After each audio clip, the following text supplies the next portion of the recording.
Walaysa ma'na dzalika annahum la yanzuruna fi ra'yi. Bukan bermakna artinya mereka dikatakan madrasah asar, bukan berarti mereka itu tidak memperhatikan, tidak menilai akal sama sekali. Artinya kan kalau dalam mencari suatu hukum ya, itu kan di samping kita melihat dalil, kita juga menggunakan logika, menggunakan akal pikiran dalam mencerna, dalam menganalisis kasus yang terjadi kan. Ya, walakin ghalaba alaihim an-nazar fil athar. Akan tetapi mereka lebih dominan melihat ya kepada dalil-dalil dari asar, hadis atau perkataan sahabat. Ya, jadi itu sebab penamaan madrasah asar itu, karena mereka dalam mempraktekkan ya atau dalam menanggapi kasus-kasus yang ada itu tinggal lihat, oh ini ada dalilnya dari Al-Quran, dari hadis, dari perkataan sahabat, sudah selesai perkara gitu kan. Gitu.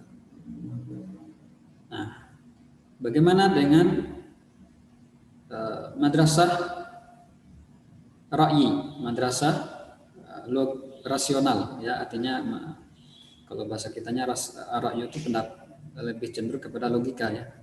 Madrasah logika artinya mereka lebih cenderung menggunakan analisis pikiran saja daripada dalil, karena mereka kurang dalil mereka. Artinya dalil dari hadis itu enggak terlalu banyak menyebar ke daerah tersebut. Nah, madrasatul ra'yi wa tusamma madrasatul kufah wa hiya bil Iraq. Madrasah ra'yi itu dinamakan juga madrasah kufah karena dia berada di Irak.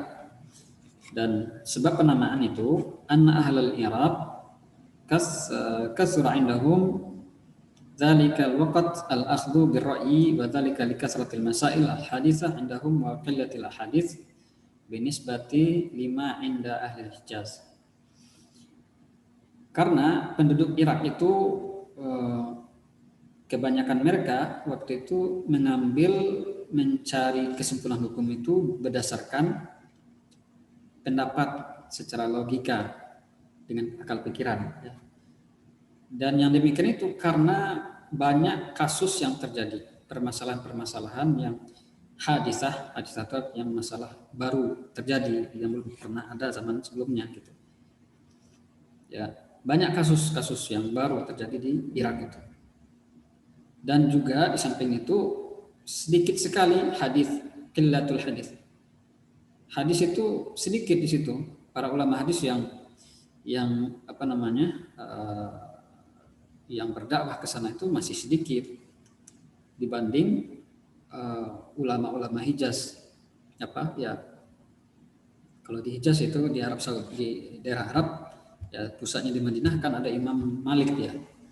Imam Malik itu kan ya ahli hadis. Nah, jadi kalau ada permasalahan masyarakat di situ ketika itu langsung nanya ke Imam Malik gitu.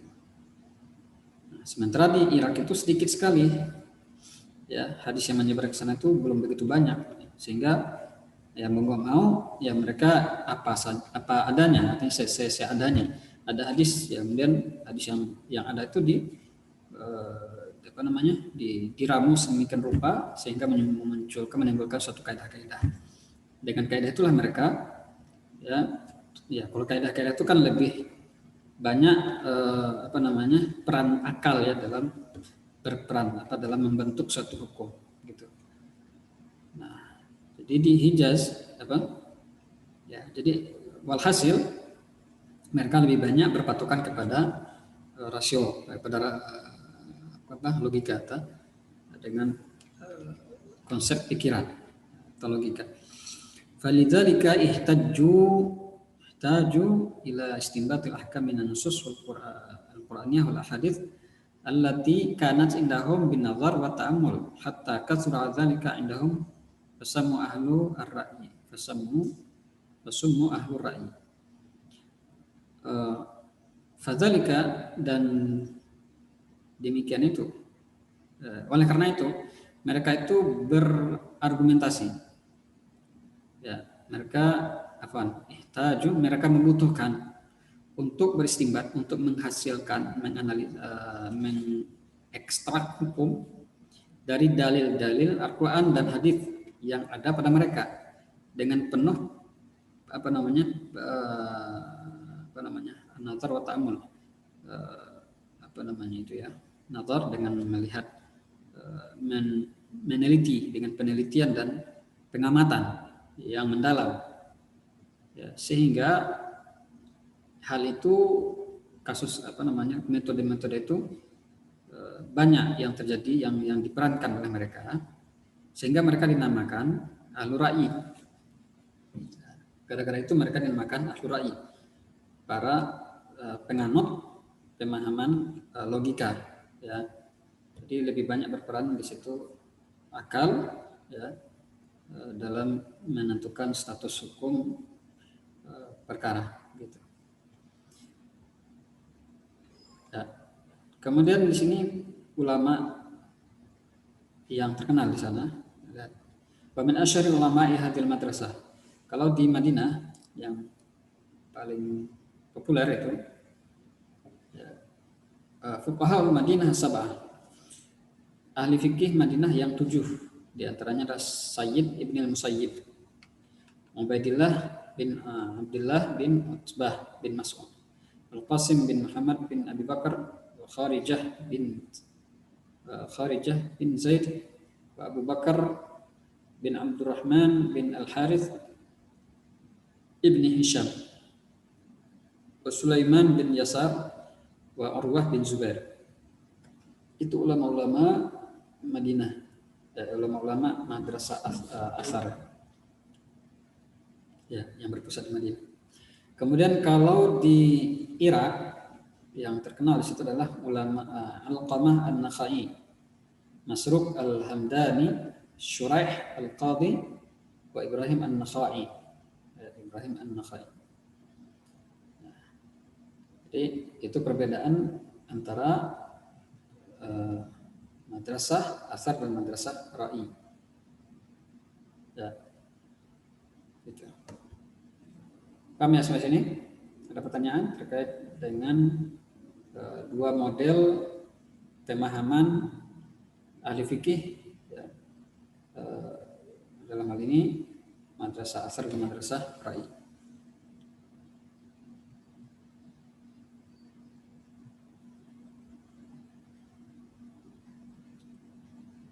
Baik, kalau nggak ada pertanyaan kita lanjut sekarang. Sahabat sekalian, rahimanirrahmanirrahim jami'an.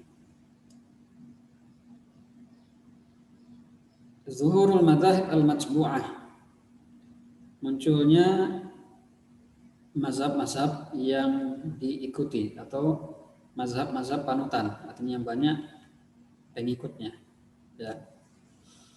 Qabla muntasifil qarni tsani al-hijri wa ma ba'dahu ila muntasifil qarni tsalits daraza fil fiqhi adadun min al-ulama alladhi istafadu mimman qablahum. Sebelum pertengahan abad kedua Hijriah, kalau tadi kan awal Hijriah, ya, awal kurun kedua kan, ya, mulai dari 201 Hijriah sampai 200, ya, taruhlah 240-an, ya, nah gitu. Kemudian di pertengahan abad kedua, ya sekitar 150 tahun lah, ya, Hijriah. Dan setelahnya sampai pertengahan abad ketiga, berarti ya 100 tahun setelahnya, ya, ke 300 tahun, 250, ya, dari 250 sampai 350 atau 150 sampai 250. Soalnya 150 Hijriah sampai 250 Hijriah itu kan 1 tahun besar. Baraza fil fiqh, muncul dan lahirlah dalam masalah fikih atau menonjollah dalam masalah ilmu fikih beberapa ulama yang mereka ini istifadah, ya. Mereka ini mengambil ilmu dari orang-orang sebelum mereka. Ya. Faltaffa haulahum at-tulab. Kemudian para pelajar itu ya, berduyun-duyun belajar di sekitar mereka. Waraja'an nasu ilaihim fi fatwa. Dan orang-orang merujuk kepada mereka dalam hal fatwa, konsultasi, ya, tanya masalah agama, ya, kepada mereka.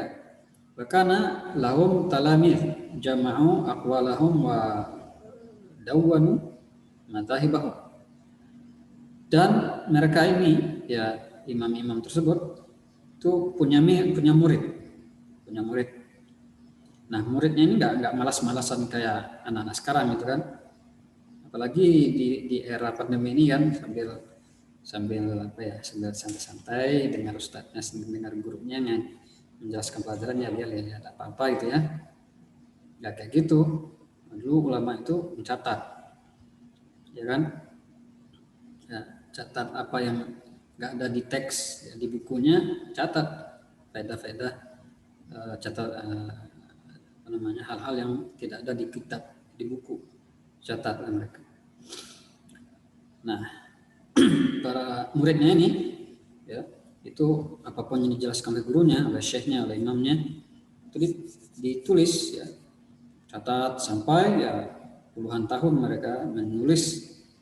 Akhirnya apa? Terkumpullah karya-karya apa yang diucapkan oleh guru-gurunya tadi. Mereka jadikan suatu kitab. Mereka kumpulkan, mereka jilid, nah, jadi satu, ya, berjilid-jilid bukunya, kitabnya jadinya kan. Nah, masing-masing mazhab kayak gitu, ya. Nah, mereka punya murid, tiap murid tuh mencatat, menjadikan buku, ya, sekian banyak. Nah, itulah yang menyebar sampai sekarang. Ya, wa kana min ashharihim al-a'immah al-arba'ah alladzina tansibu ilaihim al-madhahib al-masyhurah al-baqiyah ila yaumina hada. Dan adalah di antara yang terkenal dari mereka itu adalah imam-imam yang 4, yang mana orang-orang alladzina yantasibu ilaihim al-madhahib, yang mana orang-orang yang menisbatkan diri kepada mereka dari mazhab-mazhab yang populer, ya, yang ada sampai di hari kita sekarang ini, ya, saat ini. Mereka adalah Abu Hanifah An-Nu'man ibni Thabit. Yang pertama Abu Hanifah, ya, ulama yang berada di daerah Irak, ya. Nah, ini madrasah apa dia, ayo? Nah, saya tanya nih, ya, Abu Hanifah ini tinggalnya di Irak. Kira-kira dia mazhabnya apa? Apa namanya? Corak pemikirannya madrasah asar atau madrasah ra'i? Silakan jawab. Ra'i bukan Ustaz. Saya ulang. Kurang jelas. Madrasah Ra'i bukan Ustaz. Nah, barakallahu fiik, ya. Kan tadi kita udah jelas, ya. Kalau di Irak tinggalnya berarti dia mazhab apa, metodenya adalah metode madrasah ra'i. Nah, ternyata Abu Hanifah tinggal di sana. Nah, dia mazhabnya itu, metodenya. Ingat nanti nama aslinya siapa Abu Hanifah itu? An-Nu'man namanya. Nu'man bin Thabit. Bisa jadi masuk ujian nanti. Siapakah nama aslinya Abu Hanifah? Nah, jangan kelang kabut nanti. Jadi kalau para imam ulama-ulama itu rata-rata atau sebagian mereka itu nama yang terkenal itu bukan nama aslinya justru, tapi nama kunyahnya, nama lakopnya, nama gelarnya gitu kan. Jadi kita harus tahu nama aslinya siapa, ya kan. Kemudian Malik bin Anas, ini beliau tinggal di mana? Ya, saya sudah jelaskan tadi siapa yang nyimak. Siapa? Imam Malik tinggal di mana, ya?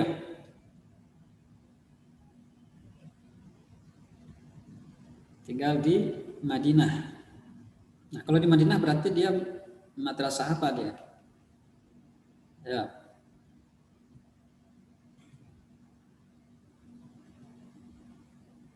Anissa, madrasah apa? Ulama yang tinggal di daerah Madinah. Ayo, siapa yang bisa jawab? Silakan.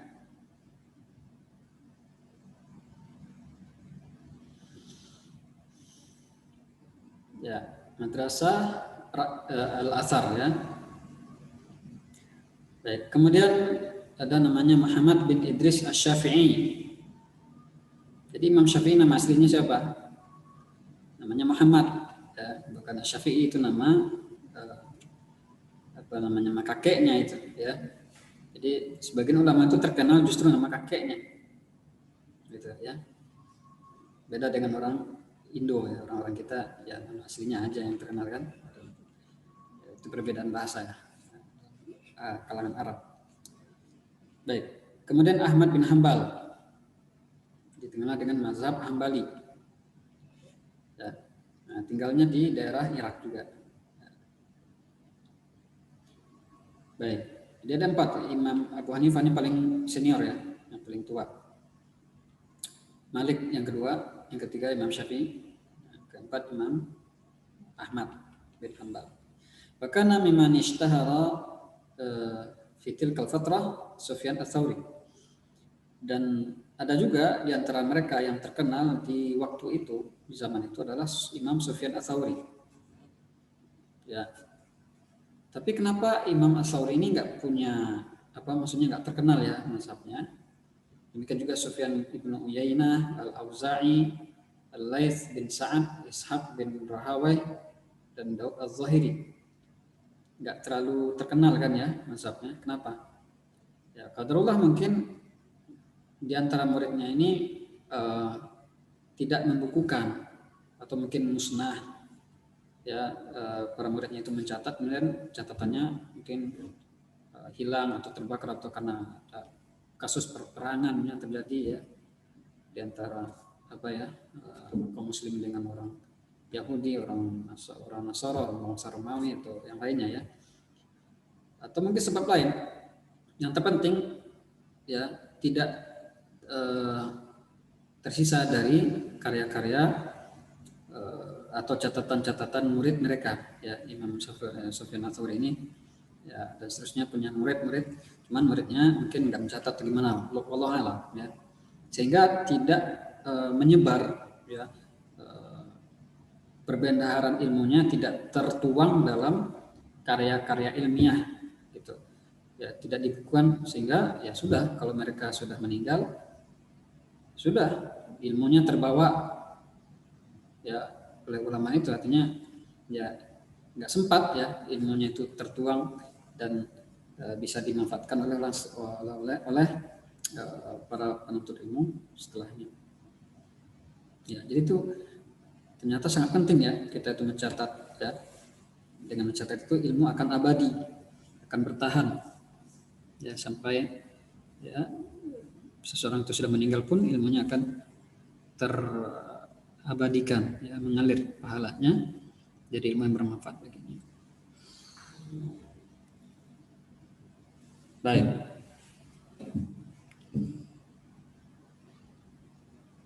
Jadi itu gambaran umum ya, munculnya 4 mazhab. Kita lihat satu persatu. Al-mazahib al-arba'ah. Mazhab yang 4 itu diantaranya adalah al-awwal atau awalan mazhabul Hanafiyah. Mazhab Hanafi. Warisa ilma ahli al-Kufah Ibrahimu an-Nakhai. Thumma Ahmad bin Abi Sulaiman Syekhu al-Imam Abi Hanifah Nu'man bin Thabit. Telah mewariskan ilmu penduduk Kufah Ibrahim an-Nakhai. Jadi sebelum Imam Abu Hanifah itu ada namanya siapa? Imam Ibrahim an-Nakhai. Imam Ibrahim an-Nakhai ini ya, termasuk imam mazhab, imam yang ahli fikih yang bercorak ahli ra'yi ya. Kemudian diantaranya adalah Ahmad bin Abi Sulaiman. Nah, Ahmad ini murid gurunya Imam Abu Hanifah. Ya, Syekhul Imam artinya syekhnya Imam Abu Hanifah. Ya. Wafat pada tahun 150 Hijriah. Itu kan pertengahan abad ke-2 ya kan ya. Semantaha ilmu madrasati ahli ra'yi ila Abi Hanifah. Kemudian berakhirlah ilmu madrasah ahli ra'yi ini kepada Imam Abu Hanifah. Artinya yang paling menonjol dan menguasai betul metode mazhab atau corak metode pemikiran fikih penganut ahli ra'yi itu di Abu Hanifah. Wajtama alaihi at-tulab wastafadu minhu, dan para pelajar itu berkumpul kepada beliau dan istifadah, artinya mengambil faedah ilmu, belajar padanya. Wahtamma bi tafri'il masail, dan punya perhatian yang besar terhadap membuat cabang-cabang permasalahan fikih. Washtahara indahum al-fiqhul iftiradi, dan terkenal dari kalangan mereka yang murid-muridnya Imam Abu Hanifah ini fikih yang iftiradi, artinya yang fikih-fikih yang banyak diskusi-diskusi di situ. Fakanat al-mas'alah tutrahu fi majlis Abi Hanifah, dan suatu ketika pernah suatu permasalahan dilontarkan, ditanyakan kepada di majelisnya Abu Hanifah. Faiqalu, dikatakan kepada beliau, araita in kana kadza wa kadza famal hukmu, fayujibu anha Abu Hanifah wa yunaqishu at-tullab fi dzalika wa yuhawiruna. Ya, kemudian di majelis itu ditanyakan kepada Abu Hanifah, bagaimana pendapat engkau tentang kasus ini dan kasus itu, apa hukumnya? Maka beliau menjawab permasalahan itu, Abu Hanifah menjawab permasalahan itu, dan para muridnya itu berdiskusi, ya, mencari jawaban, dan muhawir, artinya muhawarah, berdialog, dan ya, sama dengan diskusi. Gitu. Karena min tullabi Abi Hanifah Abu Yusuf Yaqub bin Ibrahim tawalla ri'asata al-qada fi ayyami Rashid ar-nashara madhhabu Abi Hanifah fil Kufah wa ghairiha. Dan di antara murid Imam Abu Hanifah itu namanya Abu Yusuf Yaqub bin Ibrahim, dan beliau ini tawalla ri'asah, artinya menjadi penanggung jawab, ya, menjadi penanggung jawab masalah apa atau qada. Qada ini artinya apa? Dalam masalah pengadilan atau peradilan. Ya, artinya kalau ada lembaga fatwanya istilahnya. Kalau di Indonesia ini majelis ulamanya gitu ya. Jadi ketua majelis ulamanya itu adalah Abu Yusuf ini di zaman Harun ar-Rasyid. Ya, kalian udah belajar belum? Khalifah Abbasiyah Harun al-Rasyid, ya. Itu zaman Khalifah Harun al-Rasyid itu yang menjadi ketua majelis ulamanya itu adalah muridnya Abu Hanifah, Abu Yusuf itu. Nah, fa nasyara madhhab Abu Hanifah, maka ya kalau udah penguasa, ya pemimpin presidennya yang bermazhab, yang melindungi ulama yang bermazhab yang dianut oleh siapa ini Abu Hanifah, ya, akhirnya menyebar ya, metode atau manhaj madrasah ra'i di Kufah atau di Irak ketika itu. Nah, ini ciri khasnya mazhab Abu Hanifah. Ya. Itu yang pertama, ya. Baik. Kemudian yang kedua, mazhabul Malikiyah. Ya, ishtahara fil Madinah al-fuqaha sab'ah. Telah populer di Madinah ahli fikih yang 7 yang sudah kita baca tadi, ya. Tsumma ata ba'dahum al-Imam Imam Malik bin Anas. Kemudian datang setelah mereka Imam Malik bin Anas, wafat tahun 179 Hijriah. Fantaha ilaihi ilmu ahli Madinah. Kemudian mentok, berakhir di beliau ini ilmu orang-orang Madinah. Artinya semua masalah fikih ya, itu memang yang paling menonjol ketika itu. Ya, Imam Malik nggak ada lagi setelah beliau yang menguasai ilmu fikih setelah beliau, sehingga beliau menjadi rujukan utama, ya, menjadi mazhab, gitu, menjadi aliran besar dalam fikih. Wasara huwa al-marja' fil hadis wa fil fatwa bil Madinah. Dan jadilah dia sebagai marja', rujukan dalam masalah hadis dan masalah fatwa di kota Madinah. Wa rahala ilaihi tulabul ilmi min kulli makan. Dan telah melakukan perjalanan rihlah kepadanya para penuntut ilmu di setiap penjuru, ya. Tsumma tafarraqa haula tulab. Kemudian murid-murid tadi, para pelajar-pelajar itu, kemudian setelah berhasil belajar, ya, dengan Imam Malik, mereka pulang kampung, pergi ke tempat negeri masing-masing, ya. Kemudian mereka mengajarkan ilmu mereka. Alladzina asbahu fima ba'da ulama wa nasharu ilma Malik khasatan fi Misr wal Maghrib al-Islami. Ya, kemudian mereka menyebar, ya, murid-murid Imam Malik menyebar, yang sehingga atau yang mereka asbahu telah menjadi ulama, ya, mereka menyebarkan ilmunya Imam Malik, ya, mereka belajar ilmu dari gurunya.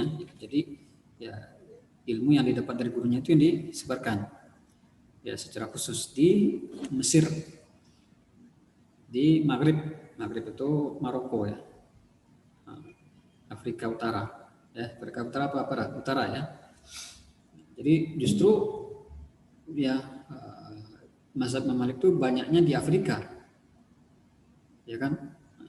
Di Madinah sendiri atau di Mekah sendiri nggak terlalu banyak, ya, gitu, karena banyak muridnya itu yang berasal dari daerah-daerah Afrika, ya. Nah, itu Imam Malik, ya. Kemudian yang ketiga, hampir selesai waktunya, mazhab Asy-Syafi'i, ya, fi muntasifil qarni tsani wa wulida Imam Muhammad bin Idris Asy-Syafi'i. Pada pertengahan abad kedua lahirlah Imam Muhammad bin Idris Asy-Syafi'i pada tahun 204. Wa tatalammadza ala ulama'i ajilla kana minhum al-Imam Malik. Dan beliau tatalammaz, artinya belajar, ya, menjadi murid kepada ulama yang mulia, ya, para ulama yang mulia, di antara mereka adalah Imam Malik. Kama annahu tatalammaz aidan ala Muhammad bin Hasan tilmid Imam Abu Hanifah. Sebagaimana Imam Syafi'i juga belajar kepada Muhammad bin Hasan. Muhammad bin Hasan ini adalah muridnya Imam Abu Hanifah di Di Irak, ya. Wa jama'a baina fikil madrasatain. Dan beliau Imam Syafi'i itu mengumpulkan dua kubu metode fikih, yaitu apa? Madrasah Ra'i Asar dan Ra'i. Walakinnahu ila madhhabi ahli Madinah aqrab. Namun beliau kepada mazhab ahli Madinah itu lebih dominan, lebih dekat. Artinya lebih cenderung kepada mazhab Asar, Ashabu al-Asar. Wa nasharu ilmahu fil Iraq wa tatalammad alaihi jam'un ghafirun. Kemudian beliau Imam Syafi'i juga setelah menjadi ulama belajar di Madinah, ya, kepada Imam Malik, ya, belajar kepada muridnya Imam Abu Hanifah. Beliau pergi ke Irak, ya. Kemudian pas di Irak, ketika di Irak Imam Syafi'i juga jadi ulama, jadi rujukan, banyak para pelajar berkumpul, ya, belajar di beliau. Jam'un ghafirun, ya, kumpulan yang sangat banyak. Tsumma intaqala ila Mesir. Kemudian Imam Syafi'i pindah ke Mesir. Wa taghayyarat ba'du ijtihadatihi fi Mesir. Setelah beliau pindah ke Mesir, maka beliau mendapatkan wahana baru di situ. Ternyata, ya, ada ilmu baru yang belum didapatkan. Akhirnya berubah, artinya ada pendapat-pendapat yang direvisi, gitu, ya, di Mesir.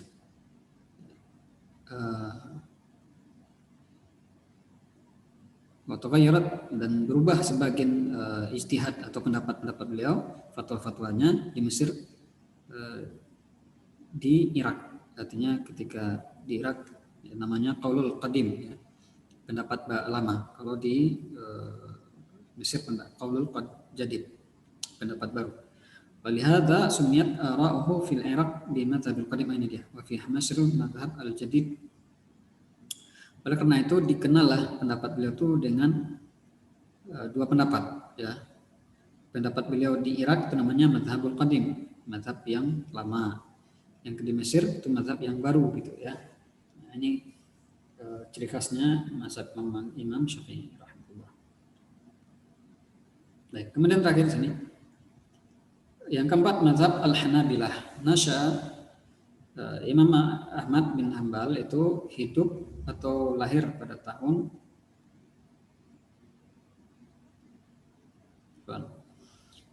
telah tumbuh Imam Ahmad ya, artinya telah lahir dan berkembang mazhabnya, artinya tumbuh dan berkembangnya Imam Ahmad bin Hanbal pada tahun 241, dan beliau menuntut ilmu di Baghdad, kemudian rihlah wa rahla fi talab ilmi,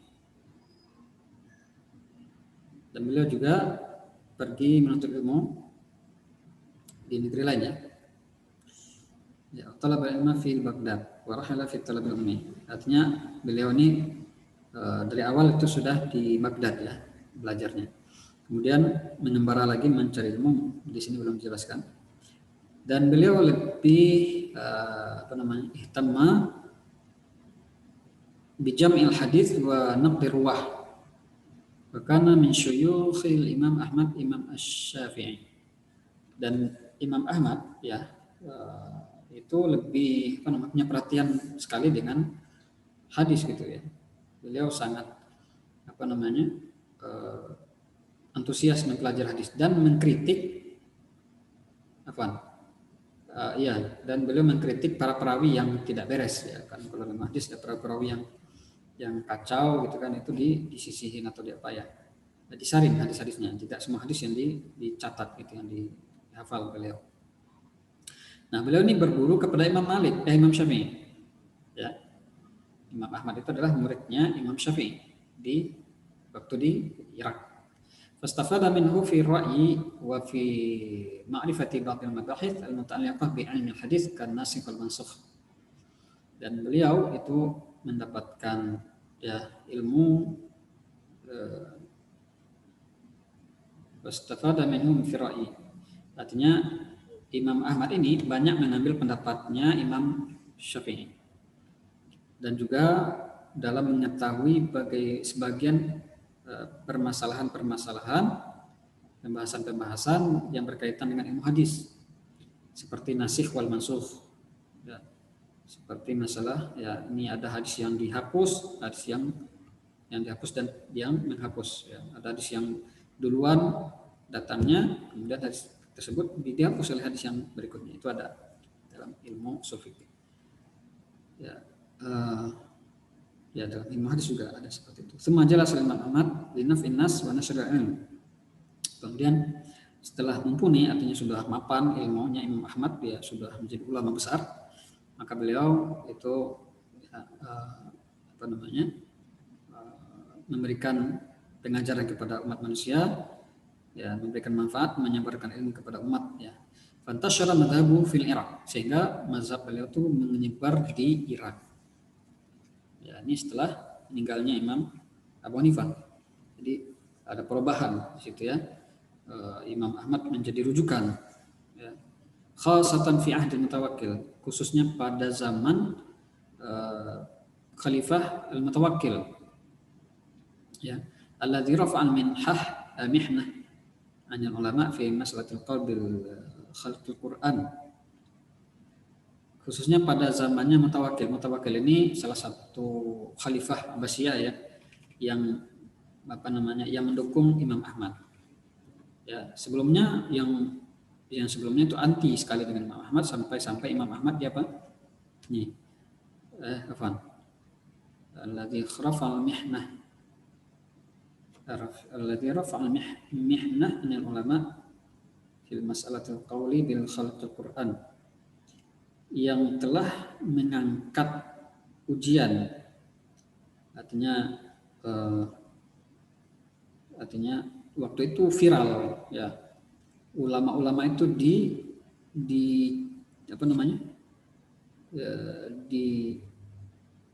disuruh ya, dipaksa untuk mengakui Al-Quran itu makhluk.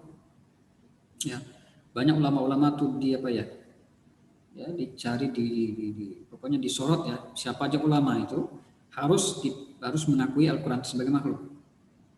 Termasuk Imam Ahmad ketika itu. Nah, banyak ulama-ulama yang berbahasa basi, ada yang ditangkap, ada yang nggak bisa nggak bisa berbahasa basi, akhirnya ikut pemahaman orang Mu'tazilah yang mengatakan Al-Quran itu makhluk. Tapi Imam Ahmad tidak terpengaruh dengan intimidasi dari penguasa ya, yang mengatakan Al-Quran itu makhluk. Jadi Imam Ahmad sempat disiksa, di penjara, disiksa, dipaksa supaya mengatakan Al-Quran itu makhluk gitu. Ya. Nah, sehingga Imam Ahmad terkenal dengan imamnya Ahlus-Sunnah ya, Imam As-Sunnah. Baik. Jadi itu dia gambaran umum 4 mazhab ya fikih yang terkenal ya.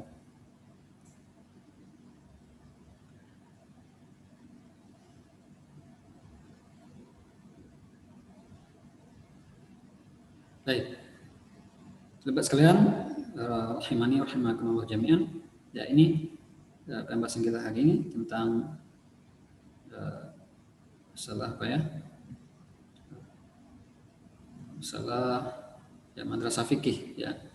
Munculnya madrasah fikih, kemudian metode pemahaman fikih ada 2, madrasatul ra'i dan madrasatul athar, dan munculnya 4 imam mazhab yang menjadi panutan umat ya sampai sekarang. Baik. Mungkin ini yang bisa saya sampaikan, kurang lebihnya mohon maaf. Barakallahu fikum jami'an. Ya. Insyaallah kita lanjutkan di pertemuan berikutnya. Mudah-mudahan di pertemuan berikutnya kalian bisa dan sudah mendapatkan buku panduan. Baik. Naktafi bihadza, subhanakallah wa bihamdik, asyhadu an la ilaha illa anta, astaghfiruka wa atubu ilaik. Assalamualaikum warahmatullahi wabarakatuh.